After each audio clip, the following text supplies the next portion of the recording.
Hello दोस्तों, नमस्कार। देखिए, पॉलिटी का ये थर्ड लेक्चर है। इससे पहले 2 लेक्चर्स आ चुके हैं और पहले लेक्चर में हमने क्या पढ़ा था कि जो दीवानी राइट्स जो है 1765 में मिले, उसके बाद में जो है अलग अलग एक्ट्स जो है इंग्लैंड से आते रहे, है ना। 1773 का, 81 का, 86 का एक्ट आया। फिर चार्टर एक्ट जो है, चार्टर एक्ट आया, चार्टर एक्ट 1893। उसके बाद 18 है ना 1793, फिर 1813, फिर 1833, फिर 1853। उसके बाद में क्या हुआ, जब भारत में जब सिपाही म्यूटिनी हुई, जब भारत में एक विद्रोह हुआ, 1857 की क्रांति हुई, उसके बाद में जो है ब्रिटिश क्राउन को सारा का सारा जो है शक्ति अपने हाथ में लेनी पड़ी। और उसके बाद में जो है ब्रिटिश पैरामाउंटेसी, मतलब कि अंग्रेज सुपरमेसी, वो शुरू होना प्रारंभ हो गया। और जब 1857 के बाद में जो है गवर्नमेंट ऑफ इंडिया एक्ट 1858 आया और उसमें 1858 का जो जीओआई एक्ट है, उसमें संपूर्ण शक्ति किसने ले ली अपने पास? इंग्लैंड ने अपने पास में संपूर्ण शक्ति ले ली। और जो क्वीन जो है वो डायरेक्टली अपने अंडर में जो है भारत का पूरा शासन को चलाएगी। इस तरह से घटना हुई। तो ये तो हमने पढ़ा था पहले लेक्चर में। सेकेंड लेक्चर में हमने क्या पढ़ा कि गवर्नमेंट ऑफ इंडिया एक्ट क्या था, है ना। पोर्टफोलियो सिस्टम क्या था। आप मुझे कमेंट बॉक्स में बताइए, पोर्टफोलियो सिस्टम किस जो है वायसराय के कार्यकाल में आया था, है ना। और पोर्टफोलियो सिस्टम क्या है और किस वर्ष शुरू हुआ, और है ना। उसके बाद में जो है काउंसिल एक्ट्स आए, है ना। काउंसिल एक्ट्स आए बहुत सारे, है ना। काउंसिल एक्ट्स 1861, 1892, है ना। और उसके बाद में 1909, 1909। तो इस तरह से काउंसिल एक्ट आया। और उसके बाद गवर्नमेंट ऑफ इंडिया एक्ट 1919 आया। तो हमने जो है 1858 का गवर्नमेंट ऑफ इंडिया एक्ट पढ़ा, काउंसिल एक्ट 1861 पढ़ लिया, 1852 पढ़ लिया, और 1909 पढ़ लिया, और 1919 भी पढ़ लिया।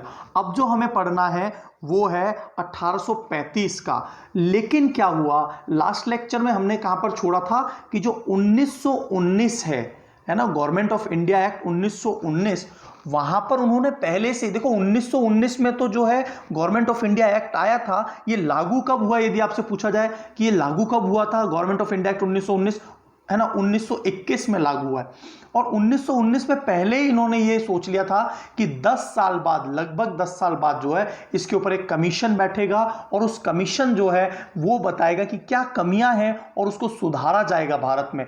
और इस प्रकार रेस्पॉन्सिबल गवर्नमेंट जो है वो भारत को जो है सौंप दी जाएगी। तो ये पूरा प्रावधान इन्होंने किया।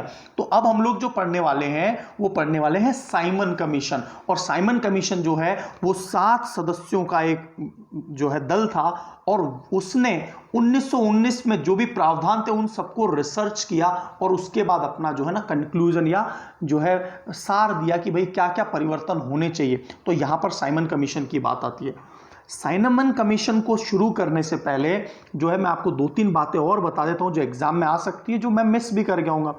तो आपसे यदि पूछा जाए कि किस अधिनियम ने ईस्ट इंडिया कंपनी के व्यापारिक एकाधिकार को समाप्त कर दिया, तो आपको पता है कि ना किसने, कौन से कानून के तहत जो है ना ब्रिटिश जो है ना ईस्ट इंडिया कंपनी की जो मोनोपोली थी, ट्रेड मोनोपोली, वो खत्म हो गई। तो वो 1813 में खत्म हो गई थी। ये क्वेश्चन आपको एक याद रखना है ना। और आपको लास्ट ही लेक्चर में मैंने आपसे क्वेश्चन पूछा था, तो आप मुझे ये बताइए कि किस एक्ट ने मुसलमानों को अलग मतदाताओं, है ना, सामुदायिक प्रतिरूप के रूप में, कम्युनल अवार्ड के रूप में पेशकश की थी। तो वो कौन सा एक्ट था, ये भी मुझे आप क्या है कमेंट बॉक्स में बताइए कि ये कौन सा एक्ट था। तीसरा एक और बहुत ही इंपॉर्टेंट क्वेश्चन है कि निम्नलिखित में से किस जो अधिनियम द्वारा भारत में प्रांतों को स्वायत्तता प्रदान की गई। भारत में प्रांत का मतलब जो है प्रोविंस। तो भारतीय परिषद अधिनियम 1909, 1919, 1935 या इनमें से कोई नहीं। तो हम लोग अभी थोड़ी देर में 1935 पढ़ने वाले हैं। तो मैं आपको ये बताऊंगा कि प्रांतों में कैसे अब धीरे धीरे क्या है स्वायत्तता आ रही है। और 1935 में जो 1935 का जो गवर्नमेंट ऑफ इंडिया एक्ट है वहां पर कुल 11 प्रांत थे। तो उन 11 प्रांतों को क्या है थोड़ी बहुत स्वायत्तता, ऑटोनॉमी देते चले गए, डे बाय डे ऑटोनॉमी देते चले गए, है ना। आपको मुझे है ना एक क्वेश्चन का आंसर बताना है कि निम्नलिखित में से जो है, मैं आपको 4 ऑप्शन भी दूंगा, निम्नलिखित में से आप मुझे आंसर जो है कमेंट बॉक्स में बताइए।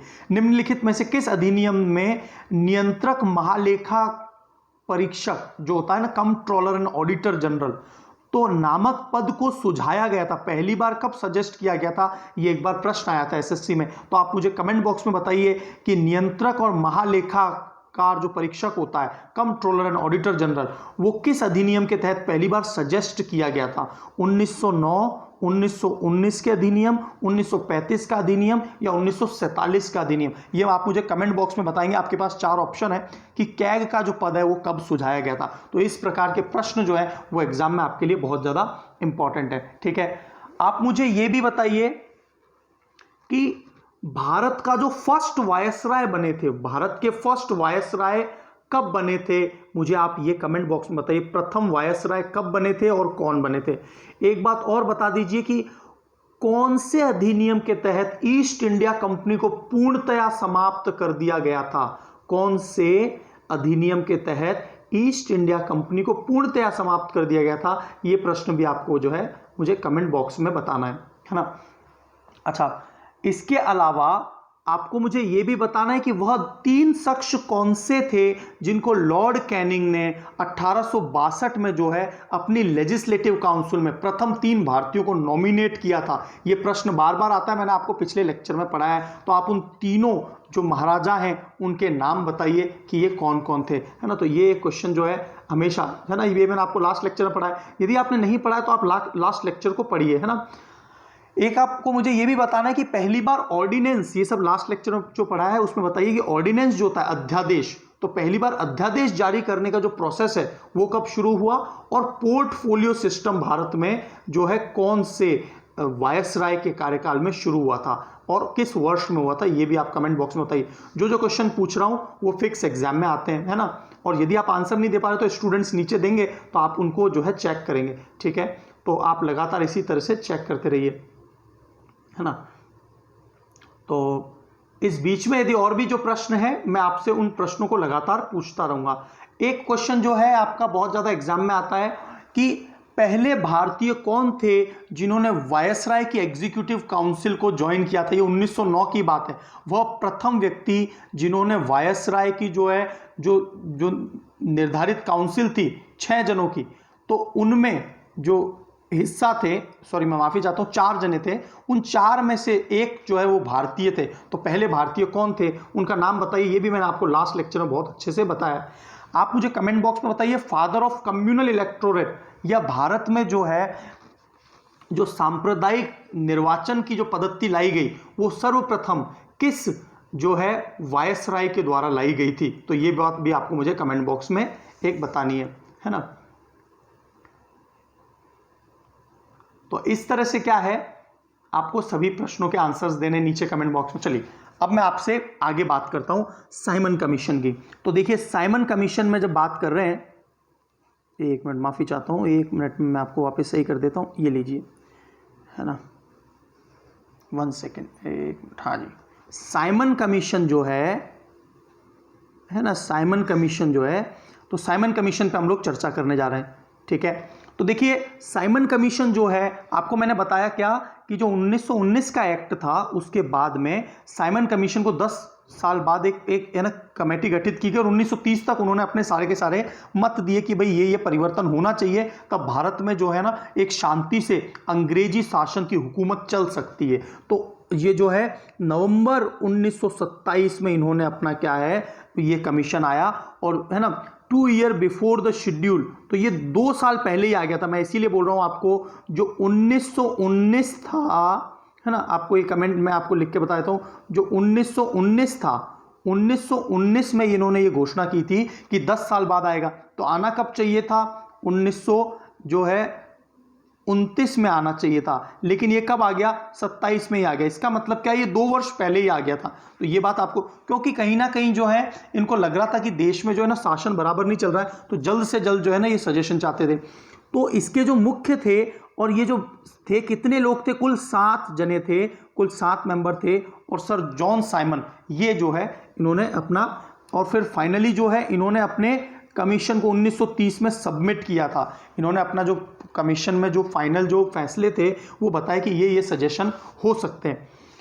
आपको याद आ रहा होगा भगत सिंह साथ में थे लाला लाजपत राय के और पंडित मदन मोहन मालवीय, और नारे लग रहे थे साइमन गो बैक। इस तरह से आपने मूवीज भी देखी होंगी भगत सिंह वगैरह पे। तो उस समय ये साइमन वही है जो ये है ना इस तरह के बदलाव लाना चाहते थे 1919 के अंदर, क्या सुधार किया जाए कि अंग्रेजी हुकूमत लंबी चले। और इसी दौरान जो है 1928 में जो है लाठियों से पीटने के कारण क्या है, मतलब है ना राजा राम मोहन अपने जो लाला लाजपत राय उनकी मृत्यु हो जाती है। तो इस तरह से क्या होता है कि भारत में एक है ना बड़ी अजीब सी स्थिति पैदा हो जाती है वहाँ, और उस प्रकार फिर है ना बहुत सारे जो है ना क्रांतिकारी नेता भी उभरते हैं। तो ये खैर हिस्ट्री का पार्ट है। तो जो है कमीशन सबमिट हुआ यहाँ पे 1930 में, और देखिए इन्होंने क्या सजेशन दिया, वो सजेशन हमारे हिस्ट्री के लिए बहुत इंपॉर्टेंट है। सबसे पहले इन्होंने बोला कि डायरार्की को ख़त्म करो, द्वैत शासन को ख़त्म करो। क्यों? क्योंकि द्वैत शासन में क्या था कि जो गवर्नर की एक तो क्या है जो मेंबर सेलेक्ट हुए हैं जो काउंसिल है, और एक उसकी एग्जीक्यूटिव बॉडी थी। एग्जीक्यूटिव बॉडी जैसे कि ना जो अधिकारी सजेस्ट करते थे, तो अधिकांश तो क्या होता था कि जो गवर्नर है ना वो जो है काउंसिल की बात ना मान के अपने एग्जीक्यूटिव बॉडी, एग्जीक्यूटिव का मतलब अधिकारियों की बात मानता था। तो इससे क्या हो रहा था कि जो है ना डिसीजन सही नहीं हो पा रहे थे। तो इन्होंने बोला कि एक तो है ना डायरार्की को खत्म किया जाए, और तभी जो है भारत में एक रिस्पॉन्सिबल गवर्नमेंट हो सकती है। तो इस तरह से इन्होंने एक बात की। आगे देखिए, to consider the proposal of commission British government convene 3 round table conference भी करी उन्होंने, है ना। और on the basis of discussion a white paper constitutional reform, और एक सफ़ेद पेज का कॉन्स्टिट्यूशनल रिफॉर्म का मतलब होता है संविधान में जो है एक सुधारात्मक बात भी इन्होंने करी, है ना। तो the recommendation of the committee were incorporated in the next government of India act 1935। तो साइमन कमीशन ने जो जो सजेशन दिए थे वो कहाँ पर ऐड हुए, 1935 में जो है इन्होंने ऐड किए। ठीक है, तो आपको ये बात पता चल गई साइमन कमीशन क्यों आया था 1919 के बाद जो है हुकूमत को और कंटिन्यू करने के लिए, ताकि जो कमियां हैं उसको है ना जो भी टूट फूट है, जो भी क्षतिपूर्ति है उसको पूरा करने के लिए कमीशन आया था, है ना। कमेंट बॉक्स में आप मुझे बताइए जो पंडित मदन मोहन मालवीय हैं उनके नाम पर एक ट्रेन चली है, उस ट्रेन का नाम बताइए। पंडित मदन मोहन मालवीय को और किस नाम से जाना जाता है? और आपने सुना होगा एक महामना जो ट्रेन है, जो मैंने आपको आंसर ही बता दिया। तो ये जो ट्रेन है ये बहुत इंपॉर्टेंट। और ये भी बताइए पंडित मदन मोहन मालवीय को जो है भारत रत्न पुरस्कार कब दिया गया? तो ये सभी क्वेश्चंस आपको मुझे कमेंट बॉक्स में बताने। तो अब बात आ रही है कम्युनल अवार्ड की, और आपको पता है कम्युनल अवार्ड जो है वो सबसे पहले मुस्लिम को 1909 के अंदर दे दिए गए थे। कम्युनल अवार्ड मतलब ये कि जो है जहां पर यदि किसी विशेष धर्म, जैसे मुस्लिम धर्म के लोग ज़्यादा हैं तो केवल वहां मुस्लिम ही लोग वोट कर सकते हैं, और जो व्यक्ति भी प्रतिनिधित्व के लिए रिप्रेजेंटेटिव खड़ा होगा वो मुस्लिम ही होगा। तो अब यहां पर एक बहुत इंपॉर्टेंट बात आ रही है। अगस्त 1932 में क्या हुआ? रामसे मैकडोनाल्ड, ये बहुत इंपॉर्टेंट बात है, जो कि उस समय के तात्कालिक ब्रिटिश प्राइम मिनिस्टर थे। अब देखिए क्या होता है कि महात्मा गांधी जी की बहुत पैनी नजर थी, शार्प निगाहें थी इन पर कि ये कर क्या रहे हैं। 1909 के अंदर उन्होंने हिंदू मुस्लिम में फूट डाली। उसके बाद जो है इन्होंने एंग्लो इंडियन, सिख धर्मावलंबियों को और क्रिश्चियंस जो थे उनके लिए भी क्या हुआ, सेपरेट इलेक्टोरेट के बारे में। मतलब क्या है कि जहां पर इस तरह के धर्मावलंबी ज्यादा हैं वो लोग है ना अपने मत जो है वही डालेंगे और दूसरे और कोई नहीं डालेंगे उस क्षेत्र विशेष में। जिस कॉन्स्टिट्यूएंसी जो असेंबली है जो है जो विधानसभा या सांसद क्षेत्र होता है वहां पर जो लोग ज्यादा होंगे ना केवल वही लोग वोट डालेंगे। तो इससे क्या हो रहा था, देश में एक बहुत बड़ी फूट डालो राज करो नीति की प्रोसेस जो है वो स्टार्ट हो चुका था। अब रामसे मैकडोनाल्ड जो है, जो कि प्राइम मिनिस्टर है, तो गांधी जी ने देखा कि अभी इनका जो तीसरा चौथा स्टेप जो है वो क्या था कि ये जो हिंदुओं के अंदर भी जो एससी और एसटी कैटेगरी है, विशेषकर एससी को इन्होंने क्या करा, सेपरेट इलेक्टोरेट देने की बात की कि भाई तुम भी जहां पर ज्यादा हो तो वहां पर केवल तुम लोग ही वोट दे सकते हो। तो ऐसा करने पर गांधी जी समझ गए कि अब तो हिंदुओं के अंदर भी फूट होने वाली है। तो इसको रोकने के लिए कहीं ना कहीं जो है गांधी जी एक बहुत लंबी जो है ना, देखिए यहां पर एक बहुत इंपॉर्टेंट बात आ रही है कि it is depressed classes, Gandhi ji was distress, Gandhi ji बहुत दुखी हुए प्रिंसिपल ऑफ कम्युनल रिप्रेजेंटेशन के कारण, and depressed class and undertook fast unto death in Yerawada jail, Pune. Yerawada jail में चल रहे थे वो, तो है ना, तो येरावदा में उन्होंने जो है जब तक वो मर नहीं जाएंगे, मरणासन्न तक उन्होंने अपना जो है फास्ट करना शुरू कर दिया, है ना। तो आपको पता ही है कि गांधी जी जो है वो अहिंसा के पुजारी थे और सत्याग्रह के माध्यम से क्या करते थे, वो फास्ट पर बैठ जाते थे और इससे क्या है बहुत बड़े सत्ते में आ जाती थी, है ना, अंग्रेजों की सत्ता जो है वो सत्ते में आ जाती थी।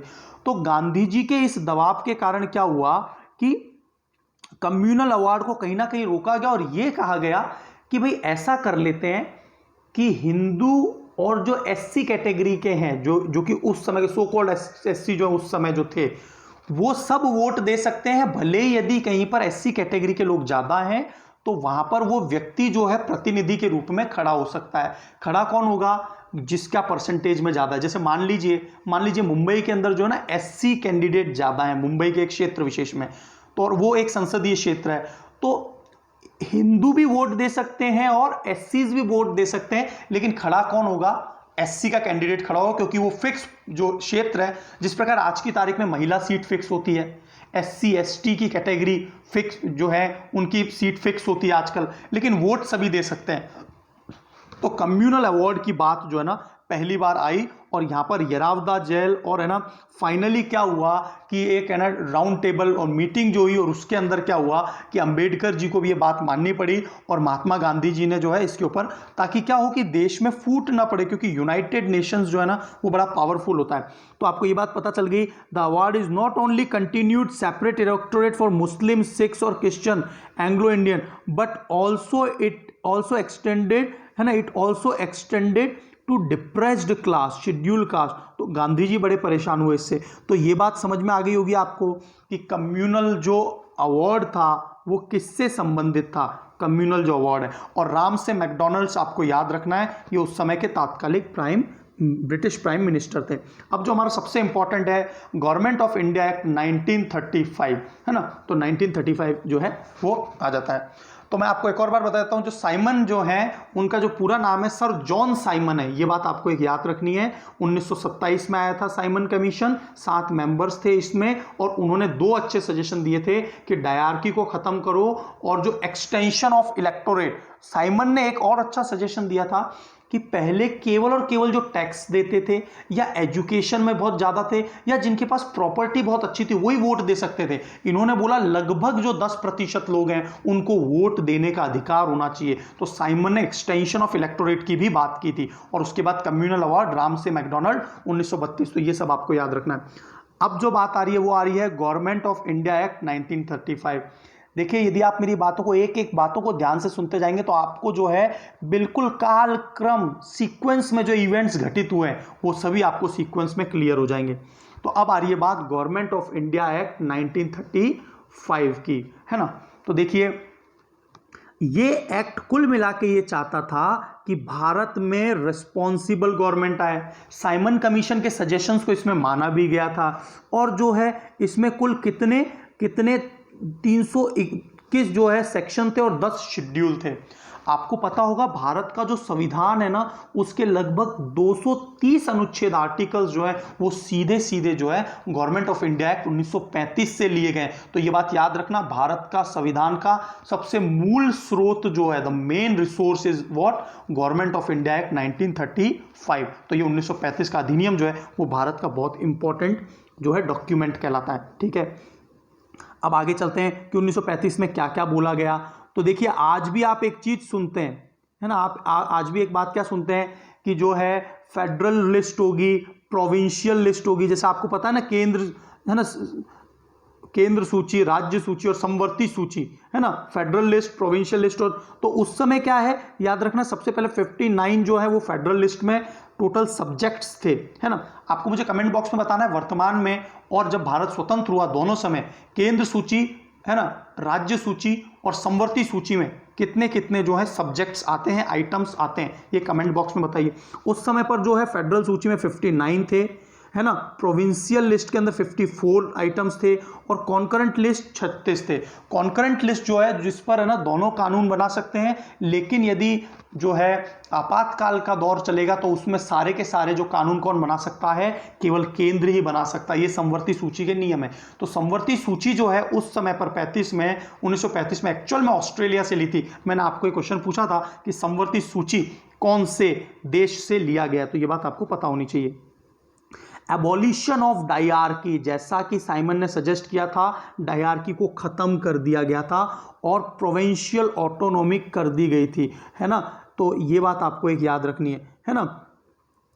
ठीक है, तो ये आपको एक इंपॉर्टेंट बात याद रखनी है। अगला जो पॉइंट है कि लेकिन इन्होंने क्या करा, जो राज्य थे, प्रोविंस थे, उनमें तो डायरकी खत्म कर दी। डायरकी का मतलब एक बार फिर बता देता हूं मैं आपको।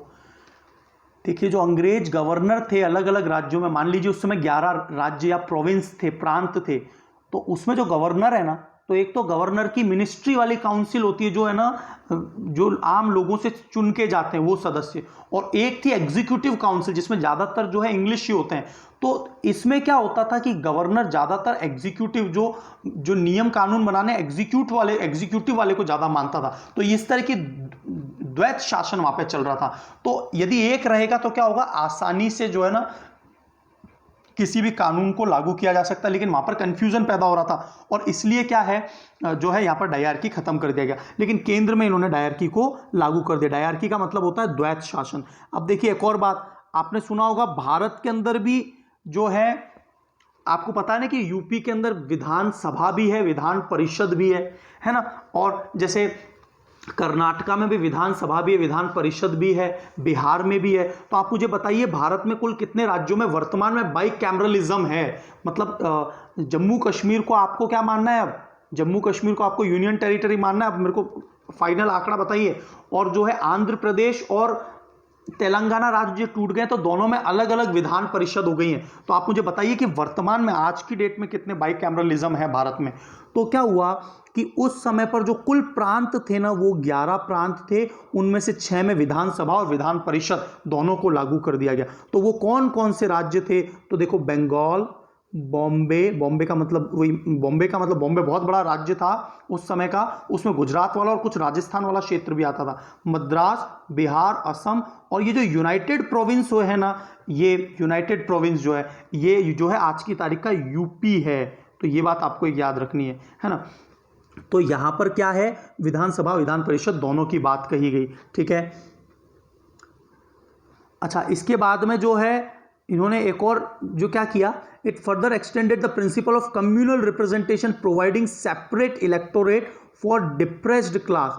देखिए, कम्युनल रिप्रेजेंटेशन में इन्होंने क्या, हिंदू भी वोट दे सकते हैं, लेकिन वहां पर जो खड़ा होगा व्यक्ति, एमएलए एमपी जो बोलते हैं आज की तारीख में, वो हमेशा एससी से खड़ा रहेगा, मतलब डिप्रेस्ड क्लास में रहेगा, शेड्यूल कास्ट में, है ना। वुमेन को भी अलग से जगह दिया खड़े होने के लिए और लेबर्स को भी खड़े होने के लिए उन्होंने व्यवस्था की। तो इस तरह से क्या हो रहा है, ये लोग सेपरेट इलेक्टोरेट, मतलब अलग से पृथक जो है निर्वाचक क्षेत्र बनाना शुरू कर दिया था इन्होंने।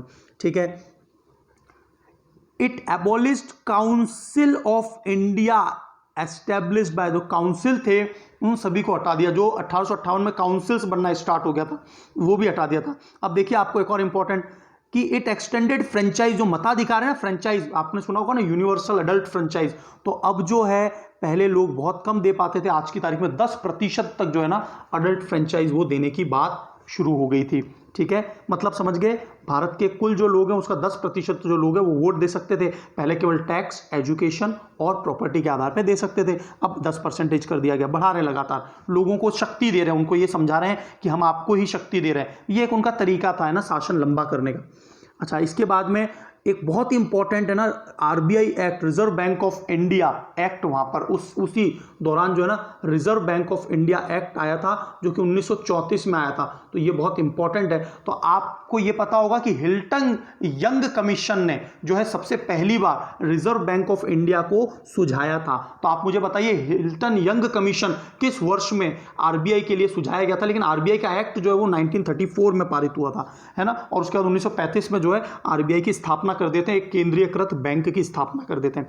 It provided establishment of not only federal public service commission but also provincial public service commission. यहां से आपको ये समझ में आ रहा है कि आप जितने भी स्टूडेंट्स लोग जो भी आप लोग पढ़ रहे हैं वो सभी यूपीएससी के एग्जाम देते हैं, तो वो तो फेडरल हो गई, केंद्रीय, और जो स्टेट गवर्नमेंट के आरपीएससी है ना, और जैसे यूपीपीएससी, जैसे एचपीएससी हरियाणा की है, यूपीपीएससी जो है वो उत्तर प्रदेश के, आरपीएससी राजस्थान की, तो ऐसे इन्होंने क्या हुआ, प्रांत के अंदर अपने जो है ना अलग से और जॉइंट पब्लिक सर्विस कमीशन भी बनाना इन्होंने स्टार्ट कर दिया कि वहां पर क्या एग्जाम्स को कंडक्ट करवाया जा सके, है ना।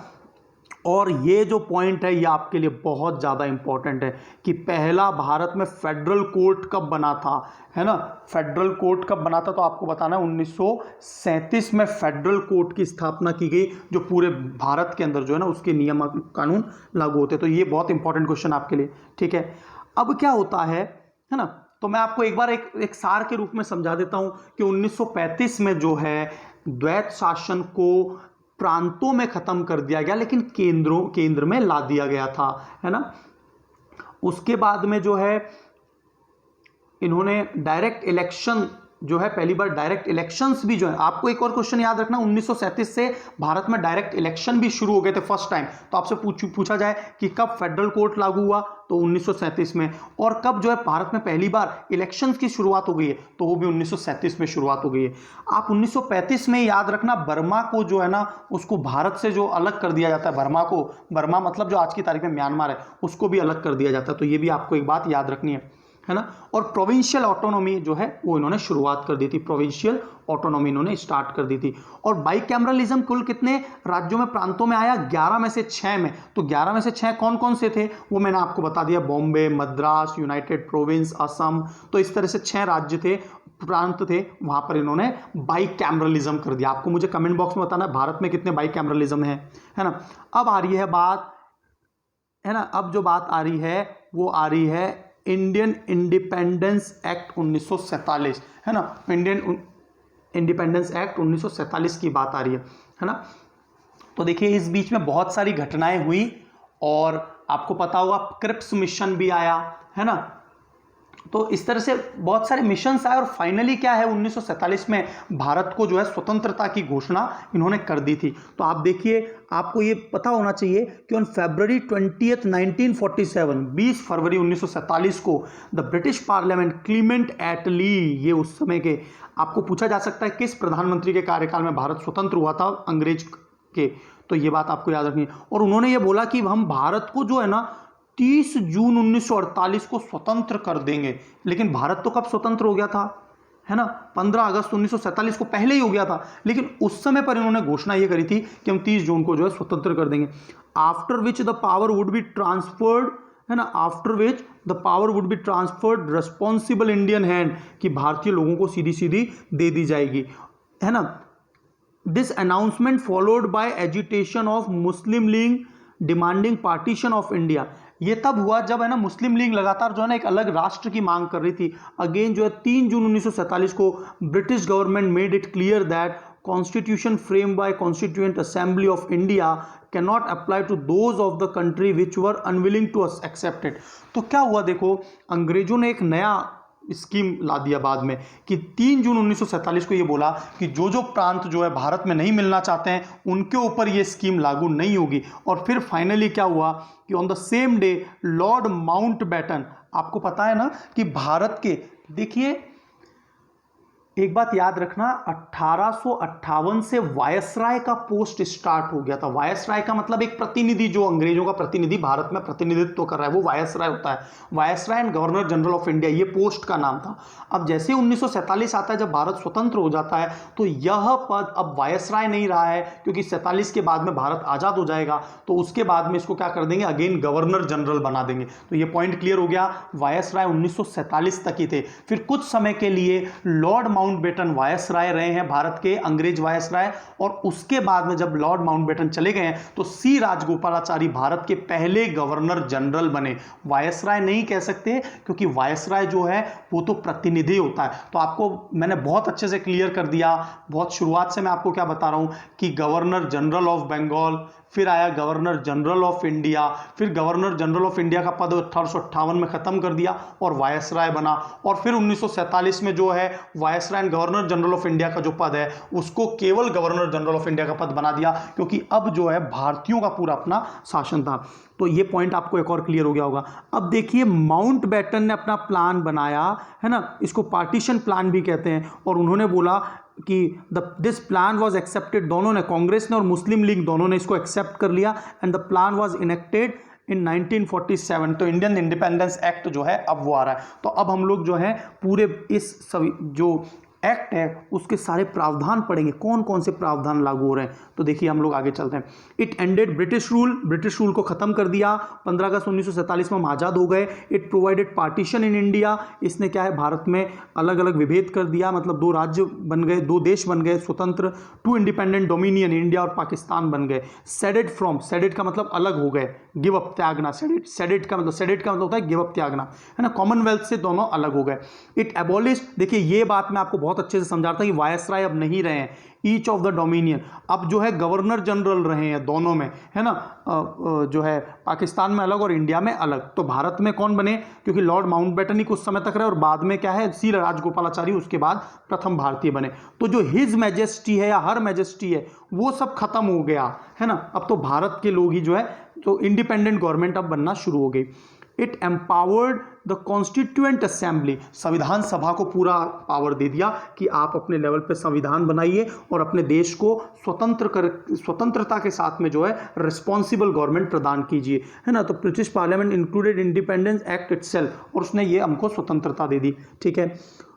कॉन्स्टिट्यूएंट असेंबली दोनों देशों में बनी। आप ये देखिए यहीं पर आपको एक अंतर क्लियर हो जाएगा कि भारतीय जो थे, जो भारत के पॉलिटिशियंस थे, जो कांग्रेस थी, उसने कितना सूझबूझ के साथ में ना जो है लगभग 2.5 से 3 साल के अंदर जो है ये पूरा एक जो है कॉन्स्टिट्यूशन बनाने में बहुत बड़ा योगदान किया, और आज भी भारत जो है इस कॉन्स्टिट्यूशन को हूबहू मानता है, और इसीलिए कहीं ना कहीं भारत में आज तक डेमोक्रेसी कायम है। लेकिन आप बनिस्बत पाकिस्तान में देखिए तो उन्होंने बहुत जल्दीबाजी करी और वहाँ पर कोई उनके अंदर एक अच्छा जो है ना जो है अच्छा कोऑर्डिनेशन नहीं था। और देखिए आज पाकिस्तान में आज भी कई बार जो है वहाँ पर सैनिक शासन लागू है। भारत एक ऐसा देश है जिसमें आज तक सैनिक शासन लागू नहीं हुआ, उसके पीछे कहीं ना कहीं जो है हमारे द्वारा बनाया गया संविधान है। तो संविधान बहुत ही इंपॉर्टेंट होता है किसी भी देश को पूरी तरह से कंट्रोल करने के लिए। तो now you can understand what is constitution. और आपको संविधान के बारे में ये बहुत अच्छे से बात पता होनी चाहिए कि भारत में सबसे ऊंचा कोई चीज़ का दर्जा है ना तो वो संविधान का है ना, संविधान से ऊपर कुछ भी नहीं है,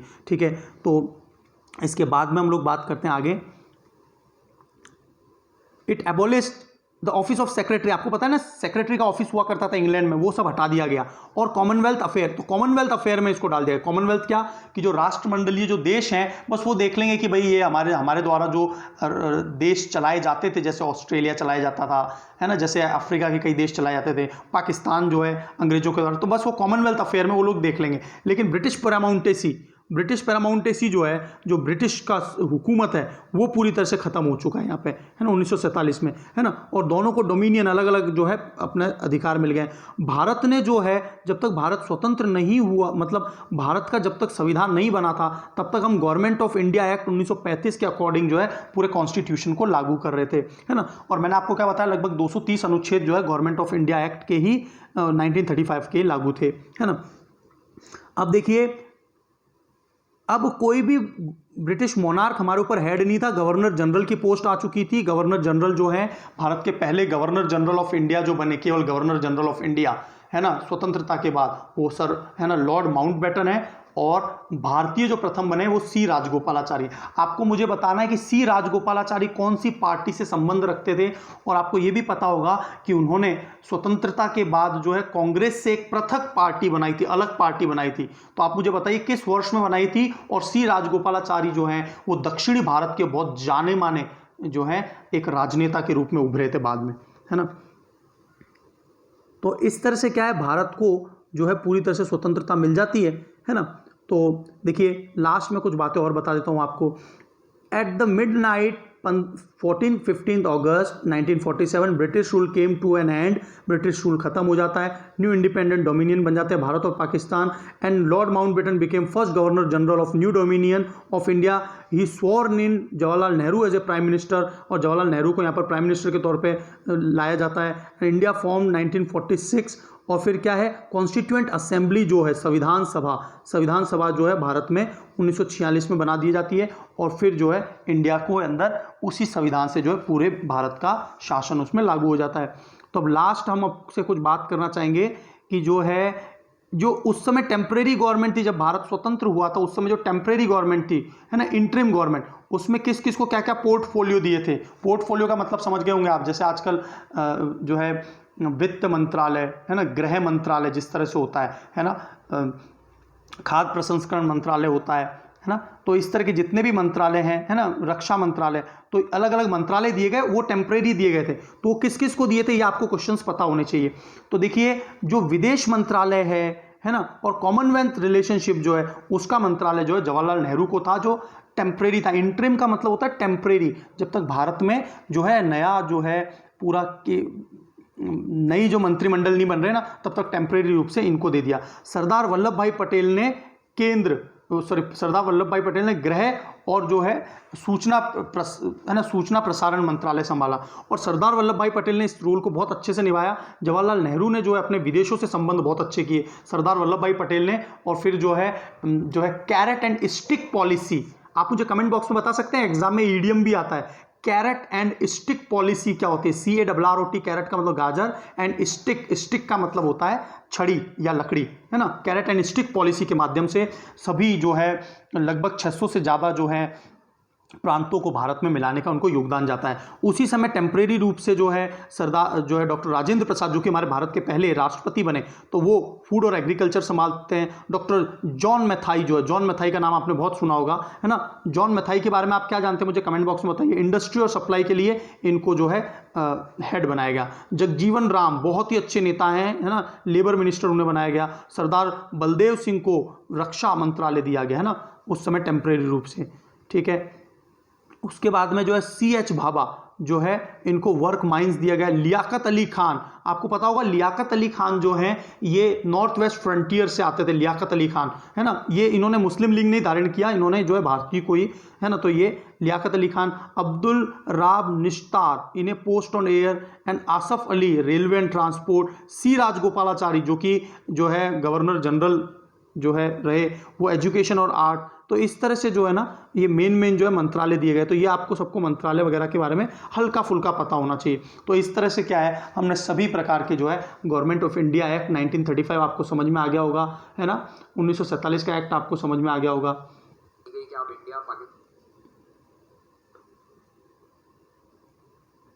ठीक है, तो इस तरह से आपको सभी कंटेंट पढ़ने, तो जो है इसी तरह से लगातार मेरे से जुड़े रहिए। Wish you all the best, God bless you all.